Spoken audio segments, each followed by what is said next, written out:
Bueno, buenos días. Gracias por acompañarnos en esta segunda convocatoria de este ciclo de encuentros, de charlas, de diálogos que tiene como gran denominación No estás solo y reflexionar acerca de las nociones de la muerte y del morir en el marco de la historia de la humanidad.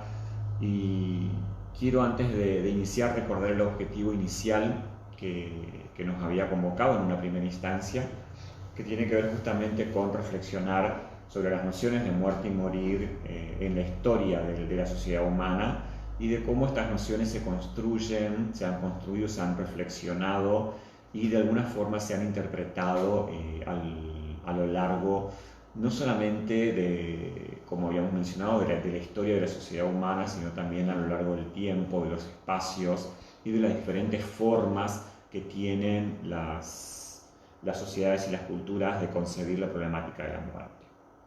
Hoy nos toca una temática muy especial. La semana anterior hemos trabajado las nociones de muerte, morir, esta cuestión vinculada a la muerte como el componente natural, universal, aleatorio, ¿sí? Si se quiere también impredecible, y hemos de alguna forma tratado de ver cómo las problemáticas de la muerte y el morir son construidas de forma diferencial según estemos en diferentes tiempos históricos y según se trate de diferentes grupos de edad o de pertenencia social, étnica, y mechado obviamente por el componente antropológico y sociológico.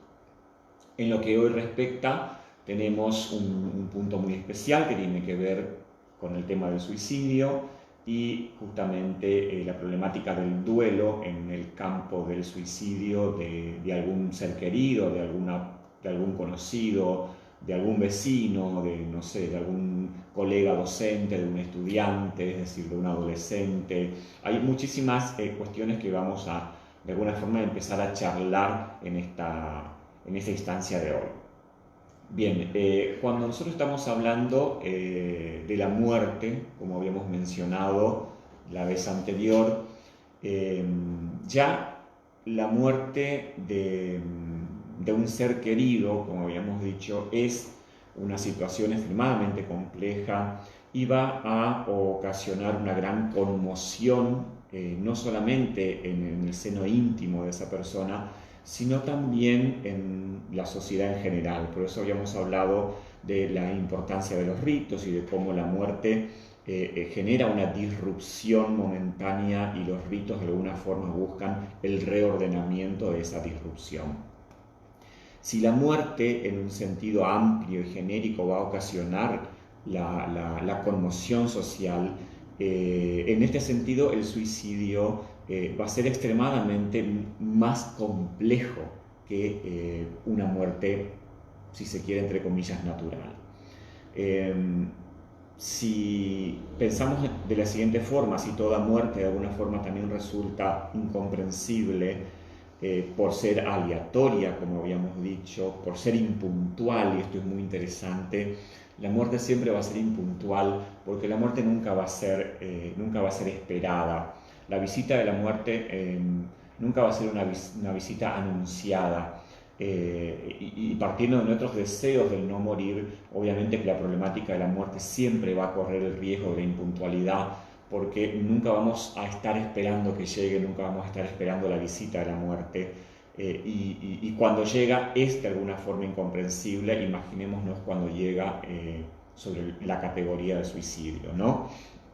De esta forma, lo primero que nosotros tenemos que empezar a pensar en este corto tiempo que tenemos aquí de reflexión es que la problemática del suicidio va a dejar planteado los mayores interrogantes, si se quiere, en la temática de la muerte, ¿no?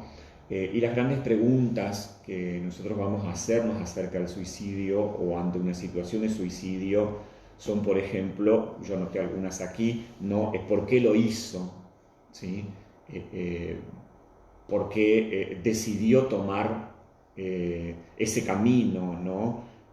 ¿Qué pasó por su mente en ese momento, al momento de suicidarse?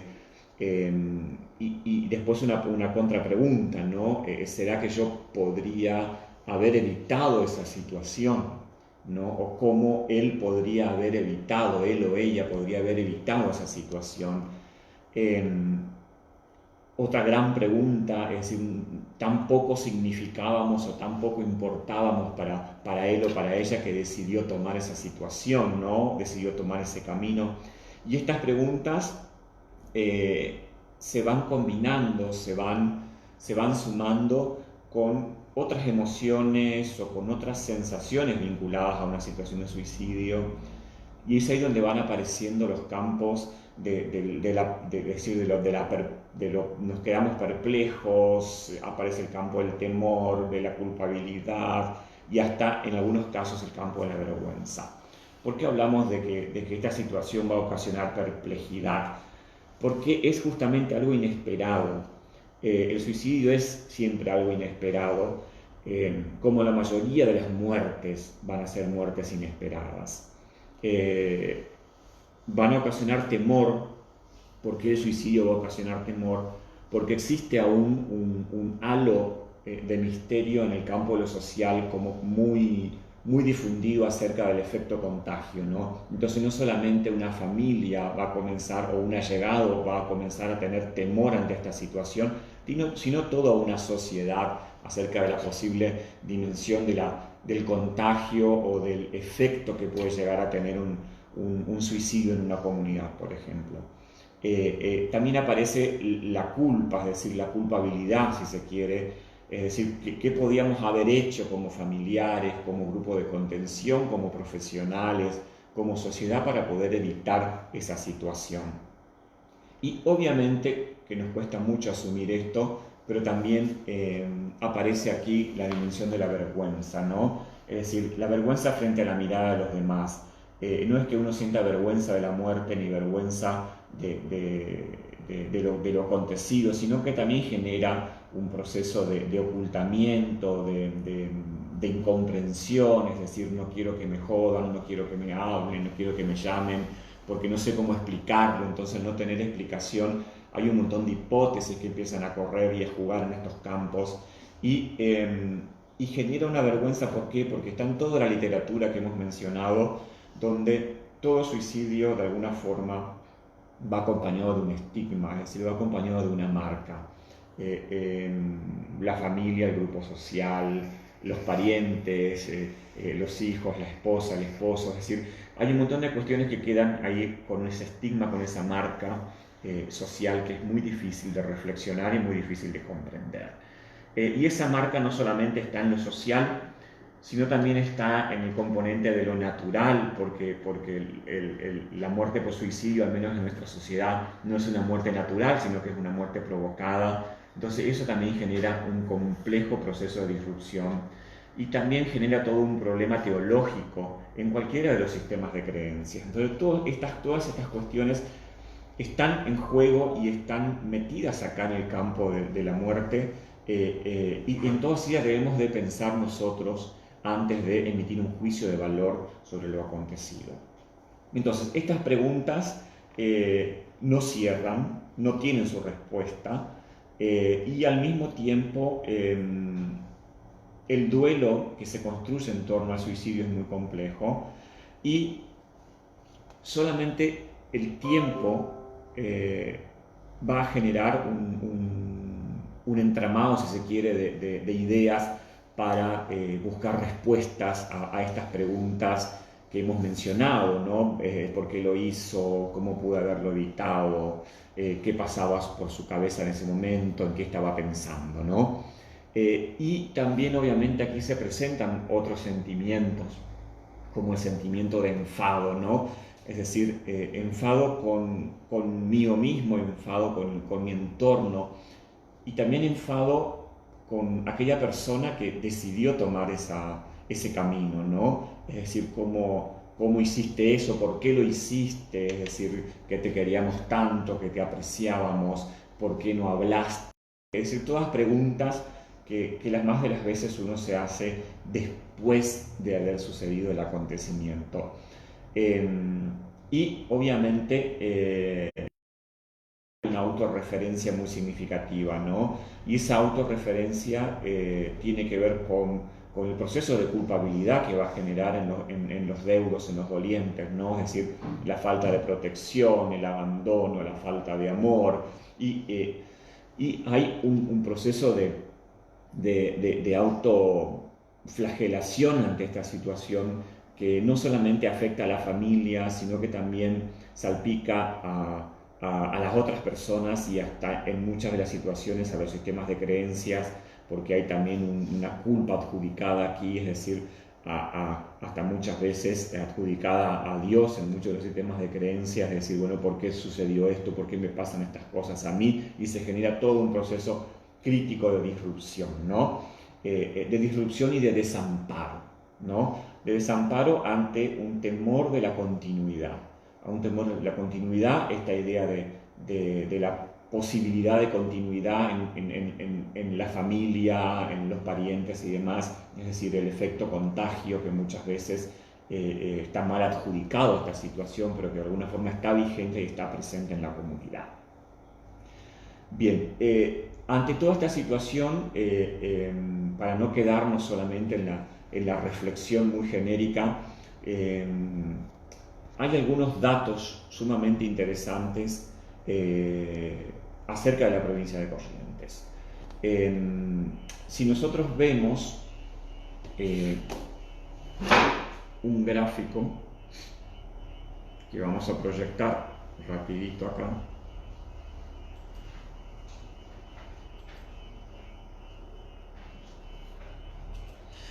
en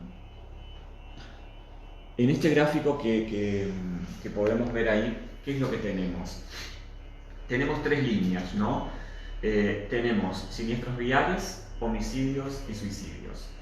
En la provincia de Corrientes, los siniestros viales van a encabezar la causa de muerte. Y de forma asombrosa, los suicidios van antes que los homicidios. Y esto es extremadamente complejo, es decir, la segunda causa de muerte en la provincia de Corrientes, en esta línea comparativa, van a ser los suicidios. Estos suicidios van a tener mesetas, van a tener crecimiento, van a tener bajas, y como podemos ver, si nosotros pensamos, por ejemplo, en el 2014, tenemos 106 casos de suicidios en la provincia de Corrientes. En el 2018 tenemos 121 casos de suicidios en la provincia de Corrientes, a diferencia, por ejemplo, de 37 homicidios en el 2018, a contraposición de los 121 casos de muerte por suicidio. Yo no voy a detenerme en las causas, es decir, en las modalidades, porque esas son cuestiones que no comparto que se puedan difundir, pero sí lo interesante que hay que ver acá es que se da un crecimiento significativo de hasta el 35% de aumento en relación a los últimos años en lo que respecta a 2017, 2018, 2019. Y en el último lustro, el mayor porcentual de suicidios se va a encontrar en la localidad de Curuzú-Cuatiá, que va a ser el epicentro, si se quiere, de los casos de suicidios registrados. Y en el caso de Corrientes, el suicidio va a duplicar la cantidad de casos por homicidio. Y esto es un dato extremadamente interesante, y aún más interesante. Vamos a hacer un cambio aquí si nos vamos a este trabajo, que es un trabajo del Sistema de Vigilancia Epidemiológica en Salud Mental y Adicciones en la Argentina. Está un poco chiquitito, pero al menos quiero que se vea lo siguiente, ¿no?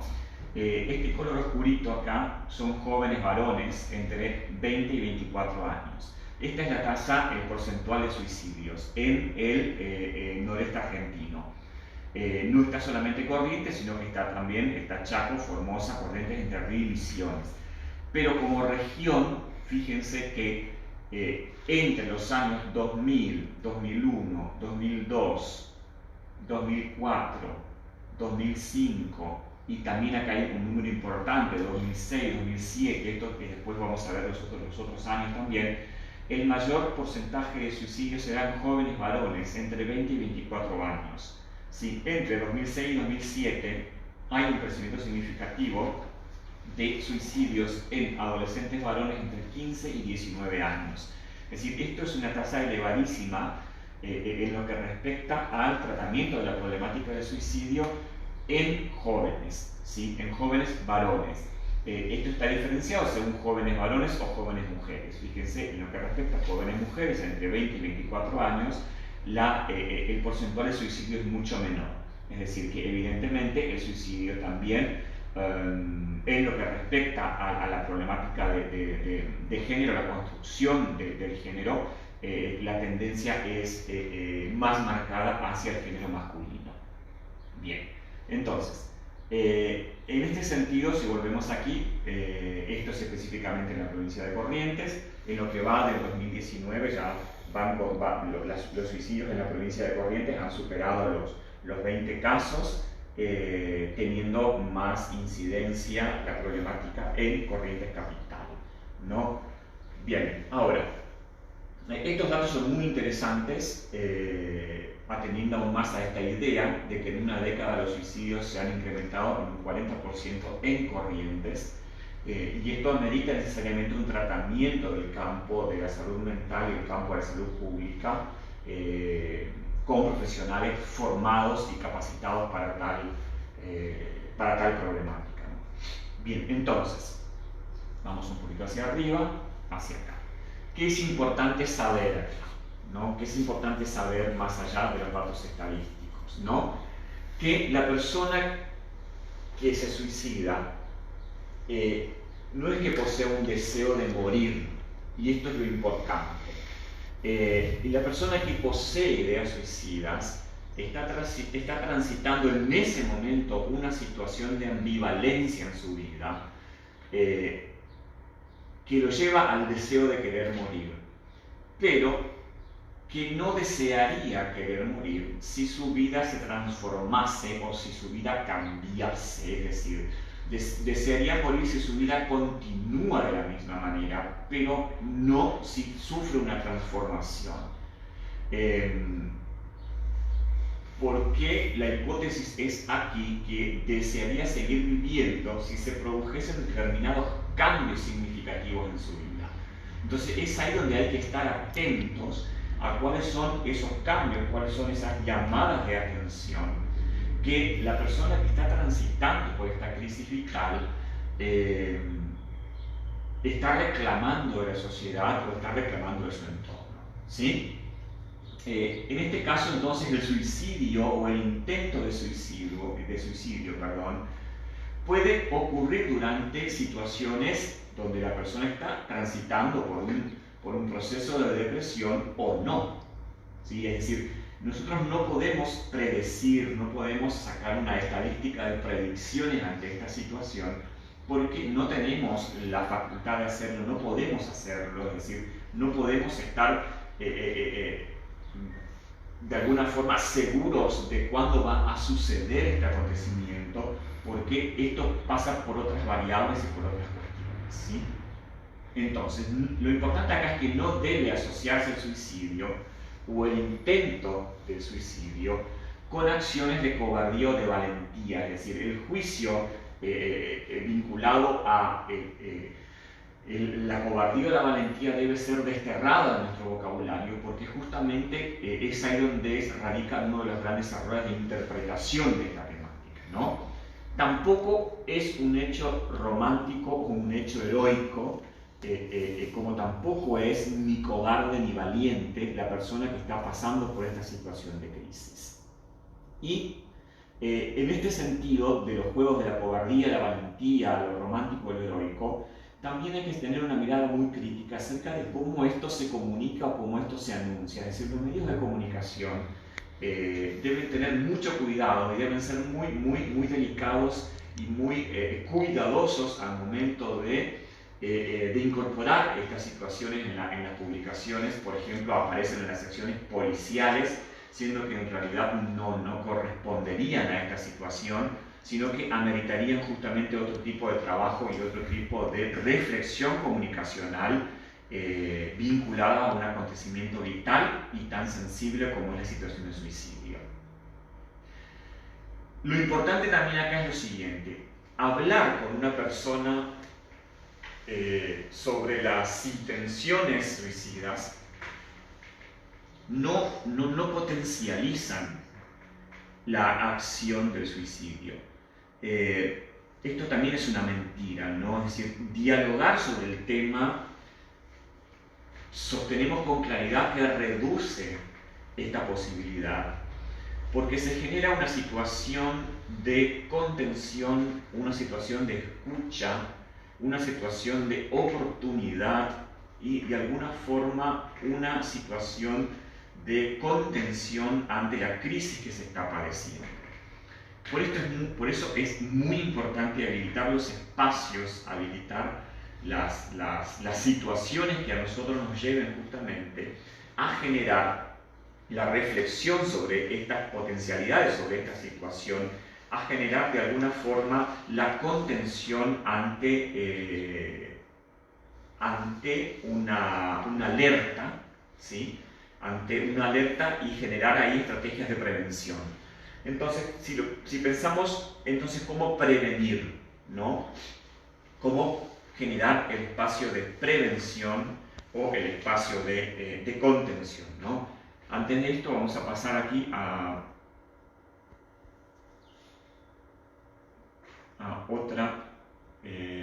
otro gráfico que detalla con más claridad los números que son fuentes diferentes, pero como podemos ver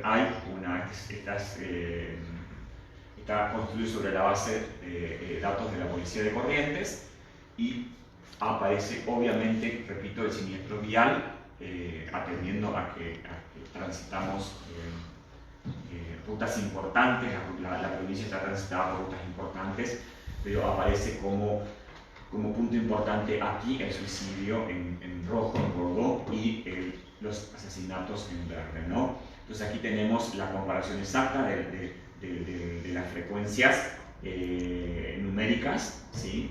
A 2018 tenemos 187 muertes por siniestro vial, 121 suicidios y 37 asesinatos. Obviamente aquí en la línea, en el campo del suicidio, hay preponderancia de modalidades, pero no vamos a entrar en esas cuestiones, sino que los suicidios se van a producir en un 87% en determinada modalidad. El resto del porcentual va a estar dividido en otras modalidades, pero no vamos a entrar en esa cuestión. Bien, entonces, si volvemos para aquí, ¿qué tenemos? Hagamos de cuenta que esto es una clase, que estamos en un salón reconstruyendo un montón de ideas sobre diferente material bibliográfico, ¿no? ¿Qué tenemos acá? La gran pregunta entonces que nos planteamos en estas situaciones es cómo generar el espacio de prevención del suicidio, ¿no? Entonces, ¿cómo prevenirlo, ¿no? ¿Quién está formado, quién está capacitado para prevenir el suicidio? Es muy difícil que alguien se acerque a un profesional del campo de la salud o el campo de la salud mental a plantear esta situación. Regionalmente y localmente, ¿por qué no? La persona que se acerca al profesional de la salud muchas veces no lo hace o no lo cuenta, porque es de colectivo saber popular, si se quiere, que aquella persona que va al psicólogo, que va al psiquiatra, de alguna forma es considerado como loco, como demente. Entonces es preferible para muchos no asistir al profesional médico para no ser estigmatizado, catalogado de esa forma. Es decir, esto es así. Y podemos generar un debate, si quieren, acerca de esto, pero yo sigo sosteniendo firmemente que los campos de la psiquiatría y la psicología son campos de la burguesía, es decir, son campos de una élite, Es decir, no cualquiera asiste a un psiquiatra, no cualquiera asiste a un psicólogo. Es decir, los problemas de la psicología o la psiquiatría son preocupaciones burguesas, no son las preocupaciones de determinados sectores sociales de pertenencia. Es decir, no estoy hablando acá que esto sea negativo, positivo, alto o bajo. Lo que estoy diciendo es que hay gente que tiene 50.000 problemas, que no puede preocuparse por pensar en asistir al psicólogo o asistir al psiquiatra. Entonces, lo que tenemos que generar acá es una conciencia social genérica para que todos estemos preparados para el proceso de contención o prevención. La salita del barrio, el comedor, es decir, el culto de pertenencia, ya sea católico o no católico, es decir, el templo al que voy, la iglesia a la que asisto, el comedor al que estoy, es decir, la cocinera, la que cocina, la que reparte la comida, es decir, la señora del kiosco que me atiende, es decir, todos tenemos que estar con conciencia y con posibilidad de contención y de escucha. Entonces, ¿cómo generar esta prevención? Esta prevención en primera instancia se genera reconociendo determinados signos de alerta. Y esos signos de alerta, obviamente, que son mínimos, son muy sutiles, que quizás muchas veces hasta escapan del círculo íntimo, pero que tienen que ver también con todo un proceso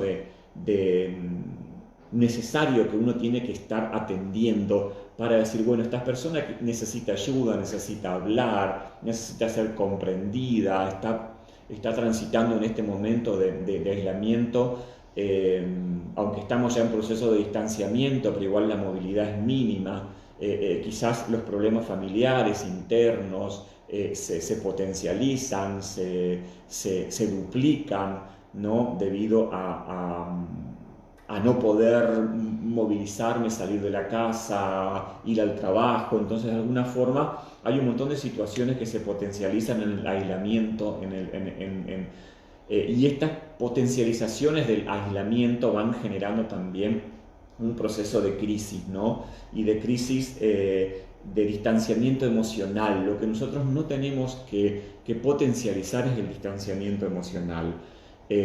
Si bien hay un distanciamiento social, el distanciamiento emocional no debe ser parte de nuestra práctica social cotidiana, ¿sí? Entonces hay que prestar atención en si un adolescente, supongamos, un joven, está aislado, hay una persistencia de ideas negativas, de lo que nosotros podemos considerar ideas negativas.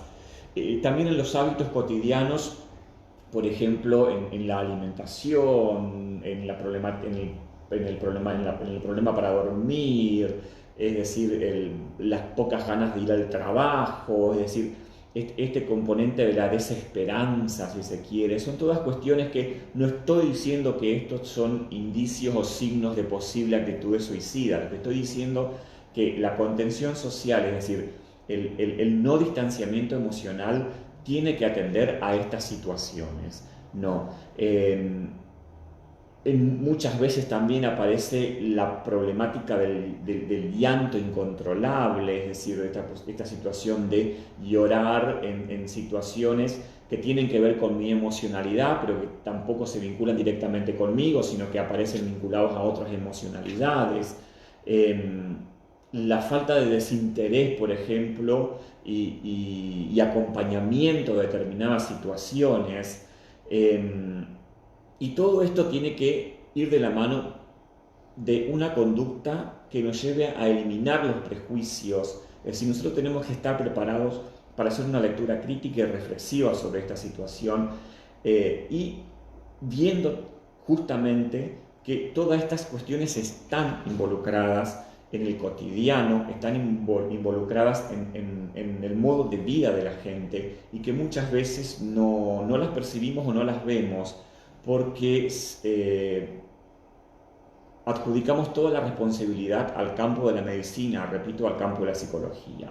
Es decir, no necesitamos ser profesionales del campo de la salud para darnos cuenta o reconocer determinados signos de pedido, de reclamo quizás, de gritos de auxilio que tienen determinadas personas o determinados grupos ante nosotros, ¿sí? Es decir, nosotros como funcionarios, como responsables en los operativos de salud, en los barrios, en los comedores, tenemos que estar al tanto de esta situación, de aquel que se acerca para ser escuchado, de aquel que se acerca a decirnos algo pero nos está diciendo otra cosa, de aquel que se acerca y de alguna forma llama la atención con preguntas que nos parecen descabelladas, es decir, o aquel que se acerca y nos pide que lo visitemos, es decir, hay un montón de cuestiones, como decimos, del campo profesional, de la medicina, del campo técnico, también del campo religioso, es decir, el rol del pastor, el rol del sacerdote, el rol de todo aquel que tiene que ver con el campo de la condición espiritual y emocional. Es una responsabilidad de todos, es una responsabilidad social. Generar entonces por la escucha, por el tratamiento colectivo y responsable de la necesidad de la gente, si se quiere, un crecimiento significativo en la autoestima, no solo personal, sino también colectivo. Todo esto con la intención justamente de generar una disrupción en ese distanciamiento emocional que la problemática del suicidio nos plantea. Y ese distanciamiento emocional, de alguna forma, lo que tiene que generar es una reflexión acerca de algo de lo cual nadie quiere hablar, ¿sí? Es decir, esta es una temática de lo cual nadie quiere hablar y de aquello que tampoco va a hablar la persona que está en esa situación, ¿no? Y ante esta imposibilidad de decirlo, de hablarlo, se va a generar obviamente y se va a acentuar la incomprensión.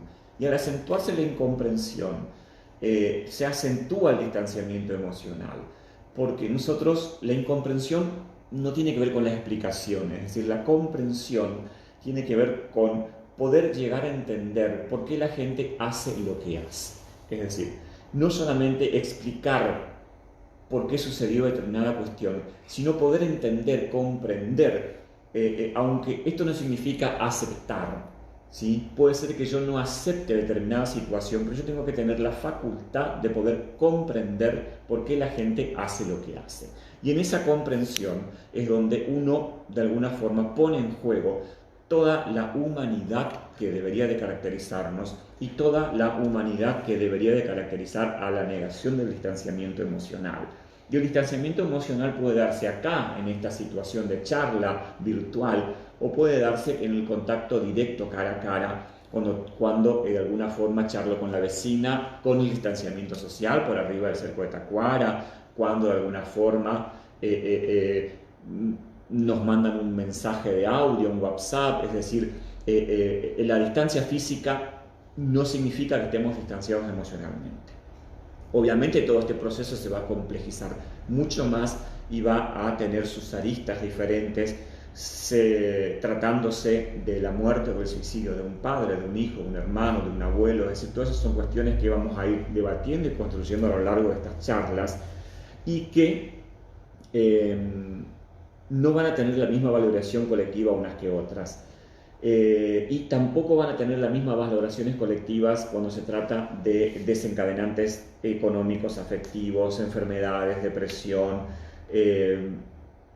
problemáticas que tengan que ver con el campo de la personalidad, el campo de los grupos etarios, es decir, y aquí es interesante, si bien esto es una problemática universal, no debe ser universalizada. Esto que significa que el tratamiento del suicidio debe ser diferencial. Trátese de adultos, de jóvenes, de niños o de ancianos. Es decir, personas de la tercera edad, disculpen.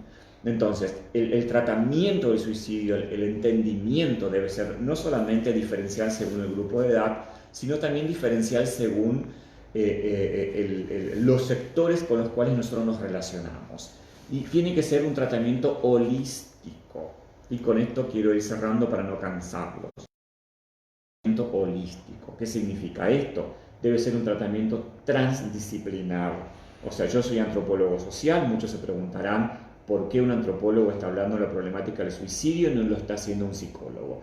El psicólogo tendrá su perspectiva acerca de la problemática, bienvenida sea, con la cual hay que trabajar. El psiquiatra tendrá la suya, bienvenida sea, con el cual hay que trabajar. El médico de formación tendrá la suya. Pero lo interesante acá es reunirnos todos, psiquiatras, psicólogos, médicos, antropólogos, para poder entender por qué la gente hace lo que hace y cómo generar un espacio de contención, de prevención, para que este primer punto que mencionábamos hoy, es decir, esto desencadena en el suicidio cuando una persona está viviendo determinada situación, pero quizás cambie su percepción en torno a esa decisión si se modifica su vida. Y la modificación de la vida, esa ambivalencia entre el deseo y el no deseo, está justamente en nuestras manos, en poder generar una pulsión de vida, si se quiere, o una libido acerca de la vida cotidiana, generar un resurgir de la libido en lo que se hace, en lo que se vive, en lo que se siente, y el primer paso es la contención, la prevención y la escucha. Entonces, esto es interesante. Una persona que desencadena el suicidio lo hace porque el modo de vida en que está desarrollándose su cotidianidad no puede ser comprendida, contenida o no es favorable, pero esa decisión iba a ser totalmente diferente si ese modo de vida se modifica, y ahí está la responsabilidad de generar de alguna forma la escucha, la contención y el trabajo colectivo. Como segunda instancia, la idea era justamente presentarles concepciones generales acerca de la problemática del suicidio, y ya para la semana que viene, si todo el esquema tecnológico y demás nos acompaña, vamos a poder charlar un poco más acerca del duelo, de la construcción del luto, es decir, cómo se entienden estos conceptos, cómo la antropología entiende estos conceptos, y tener en cuenta que los datos estadísticos no son cosa menor, no son poca cosa, es decir, que tengamos más suicidios que homicidios, esto es muy preocupante. No estoy diciendo que esto tenga que interpretarse como una reversión en los números. Lo que estoy diciendo es que muchas veces nosotros ni nos imaginábamos que hay personas que mueren más por suicidio que por homicidio.